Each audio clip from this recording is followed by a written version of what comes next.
నమస్తే, మీరు చూస్తుంది ఆదాం న్యూస్. సుజనా రోడ్ షోకు బ్రహ్మరథం. తిరుమల అయోధ్య తరహాలో ఇంద్రకీలాద్రిని ఆధ్యాత్మిక క్షేత్రంగా రూపుదిద్దుతామని విజయవాడ పశ్చిమ నియోజకవర్గం బీజేపీ అభ్యర్థి సుజనా చౌదరి చెప్పారు. ముస్లిం మైనారిటీలకు హజ్ హౌస్ నిర్మాణం, అలాగే ఎస్సీ ఎస్టీలకు చర్చిల నిర్మాణం చేస్తామని చెప్పారు. విజయవాడ పశ్చిమ నియోజకవర్గంలో ఏ ఒక్క సమస్య పరిష్కారం కాలేదని సుజనా దుయ్యబట్టారు. కొండ ప్రాంతాల ప్రజల జీవన ప్రమాణాలను పెంచుతామని చెప్పారు. ఇది ధర్మం అధర్మం మధ్య జరుగుతున్న యుద్ధమని అభివర్ణించారు. వైసీపీ పాలనలో అంతా విధ్వంసమేనన్నారు.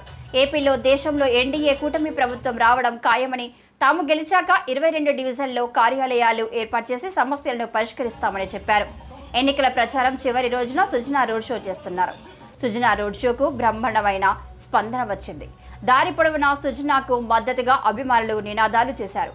సుజనా రోడ్ షోలో టీడీపీ లోక్సభ అభ్యర్థి కేశినేని శివనాథ్, వంగవీటి రాధాకృష్ణ, బీజేపీ జాతీయ నాయకుడు షానవాజ్ హుసేన్, టీడీపీ కార్యనిర్వాహక కార్యదర్శి ఎంఎస్ బేగ్, టీడీపీ మైనారిటీ నేత నాగుల్ మీరా, బుద్ధ వెంకన్న, ఎన్టీఆర్ జిల్లా బీజేపీ అధ్యక్షుడు అడ్డూరి శ్రీరామ్, పైల సోమినాయుడు తదితరులు పాల్గొన్నారు.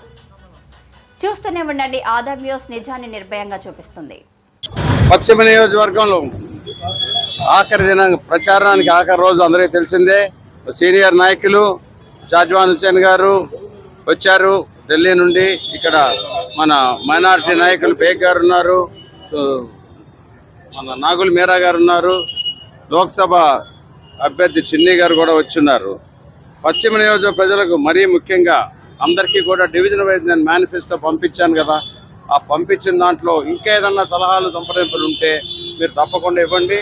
మీకు ఎప్పుడు కూడా అందుబాటులో నేను ఉంటానని మరొకసారి చెప్పుకుంటూ 13వ తేదీ 1 నెంబర్ సైకిల్కి, 3వ నెంబర్ కమలానికి, సైకిల్కి కమలానికి నాకు కేశవ చిన్ని గారికి ఓటు వేయవలసిగా కోరుకుంటూ, మొత్తం ఏపీనే కాదు పశ్చిమ నియోజకవర్గం కూడా ఇప్పటికే నిర్ణయానికి వచ్చేసింది. నా ఉద్దేశం ప్రకారం ఏపీలో ఇందాక బాయ్సాబ్ చెప్పినట్లుగా 170లో 70% అని చెప్పారు, 3/4 అని. కానీ అంతకంటే ఎక్కువ రావడానికి అవకాశాలు ఉన్నాయి.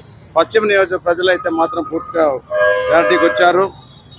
చంద్రబాబు నాయుడు గారి దూరదృష్టి, నరేంద్ర మోడీ గారి మార్గదర్శనం, మన పవన్ కళ్యాణ్ గారి దూకుడు, ప్రజాసేవకు చేయాలి, ఆంధ్రప్రదేశ్ను మార్చాలనే దూకుడిని దృష్టిలో పెట్టుకొని మనం ముందుకెళ్తా ఉన్నాం ప్రతి నియోజకవర్గంలో కూడా. అయితే 5 ఏళ్ల జగన్ పాలనలో నష్టపోయింది ఏంటి అనేది ఈ ఆంధ్రప్రదేశ్లో ప్రతి పౌరుడు కూడా గమనించారు.